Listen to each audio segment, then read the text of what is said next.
घर पोड़ी जो होता क्षयक्षति आशु सहायता प्रदान निमंते तहसिलदार निकट को दरखास्त लेख। माननीय श्रीजुक्त तहसिलदार महोदय तहसिल कार्यालय बंगमुंडा महोदय सौंपेशु विषय घर पोड़ी जो होता क्षयक्षति आशु सहायता प्रदान निमंते महाशय सविनय नवेदन यही कि मनोज साहू भालमुंडा ग्रामर जड़े बासिंदा ये निज ना लिख पिला निज गाँव ना लिख।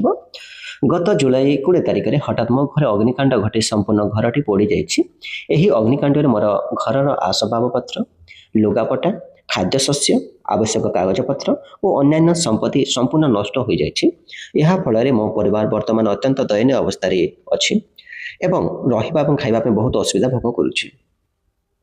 एणु आपण को मोर विनम्र प्रार्थना घटनार तदन कराई मो परिवार को सरकारी नियम अनुसार आशु आर्थिक सहायता एवं आवश्यक सामग्री प्रदान कले मो परिवार चिरदिन आपण निकट में कृतज्ञ रहिबु।